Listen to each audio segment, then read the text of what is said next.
been saying for a couple of months now that the 2017 Ferrari was always going to be a more agile package for Monaco than the long wheelbase Mercedes, and so it proved. Kimi Raikkonen headed a Ferrari 1-2 in qualifying, and although Valtteri Bottas started an excellent third, Lewis Hamilton, as in Sector 3 in Russia, was again completely lost. He started only 14th on a circuit he loves, on which he's always excelled too. Biggest news though was that Kimi should have won this race from the pole. He made a clean start and quickly pulled away from the pack, with Seb Vettel following him closely. No matter, Ferrari were not going to adopt team orders, and there was no way Seb was going to be able to overtake. All Kimi needed to do was drive as slowly as possible while expanding his lead over Bottas. It all went wrong for Kimi, however. Red Bull initiated the drama by bringing in Max Verstappen early. Hoping to break a deadlock with Bottas, Mercedes countered by stopping Bottas a lap later, and so it went on. Ferrari felt they needed to cover the moves. Logically, you would have thought, they would have brought Seb Vettel in early. Following Kimi as he was, Seb was always going to have more tyre deg than Kimi, who was of course in free air. If there was a question mark about the longevity of the Pirelli Ultrasoft, then Seb's tyres, you would have thought, were the ones on which to focus. Astonishingly though, and to Kimi's disbelief, Ferrari called in the lead car, leaving Seb out in front for a further 5 laps. Vettel beautifully parlayed this advantage into the win, just as Daniel Ricciardo fully exploited his 5 additional laps on the Ultrasofts to beat Verstappen and Bottas. No one is saying here, in the comfort of hindsight, that it was obvious that the Ultrasoft could have been run so competitively for 50 laps, let alone 40 or 30. But it is clear that Ferrari's decision to make Kimi, rather than Seb, the guinea pig, was based also on politics. And that's more than frustrating for a driver like Kimi. It's one thing to agree to be a number 2 and to hand victories to Michael Schumacher or Eddie Irvine or Fernando Alonso, as Rubens Barrichello, Mika Salo and Felipe Massa all did. It's quite another to win the pole at Monaco, to lead the race with no team orders, but then to lose the win because of a weird call for a tyre change. It was a real shame that. It was a strategy call, wasn't it, where Kimi felt he had to do what Ferrari said, and what a pity. We know he's pretty cross about it, because really he had that race won. It's very difficult for someone to see when people are trying to lap people, or when a Perez comes up behind a Lance Stroll. He's never going to get past without consent. So he would be very cross about that. I think it was a very good chance to have won that race. Rob, you've mentioned before that you'd like to see Kimi using a bit more mid-corner rotation. Did the nature of the Monaco street circuit make this a moot point, do you think, or is he now driving a bit differently?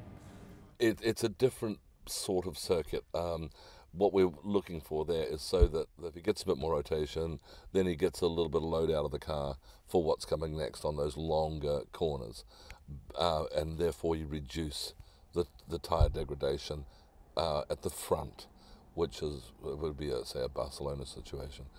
But at Monaco, there isn't really a high load corner that wears out or that goes on long enough to wear your tyres out. We know you spend a lot of time going around the corners, but they're little Mickey Mouse corners, like Lowe's hairpin. First, a race was down there in the 70s and went around that corner in a Formula 3 car. It's embarrassingly slow going around that corner. So they're not really racing corners there. So the tyres don't wear out. If anything, it's going to be the rears that probably start to go there. So therefore, I don't think the situation cropped up, because there's only 2 longish corners there, and they're not that long. Rob, Ferrari were great to watch in qualifying. The car was drivable and nimble, but it was Kimi who drove the cleaner lap under pressure. How good was that pole lap, do you think, in the context of Kimi's career?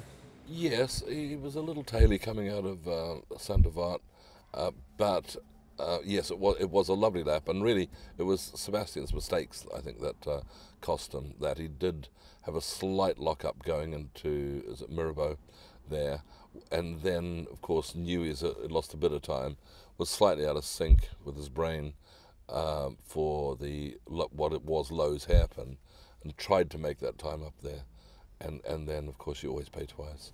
So he lost a bit of time there. He also had a little bit more wheel spin coming out of Rascasse there, because he was using a lower gear than Kimi. He used like I think a first and a second, whereas Kimi just went in second there. So, and lost a little bit of traction there as well. So I think that's where it was. Vettel drove extremely well around the 2 fastest corners that it actually has, the left-hander before Casino Square and the left-hander after the chicane. Vettel was terrific around there and actually picked up a bit of time over Kimi. It was Vettel's mistakes. Nevertheless, he got to complete the lap, and it was great to see him get his pole position. But of course, that turned into second place, and I think the crowd would like to have seen Kimi win it as well. And where would you put the events of Monaco in the context of the year as a whole? What does this mean for Kimi from here on in, do you think? He'll turn that around. He'll just put it behind him, and come Canada, he'll be away again, and just going, well, fine. Canada is Canada, Monaco is Monaco. It's gone. He'll be okay on that front. I think Ferrari should be okay, because if you just arrive from Mars, and you arrive for qualifying for Monaco, one guy puts it on pole, and the other guy is second, and leads the race until he's called into the pits.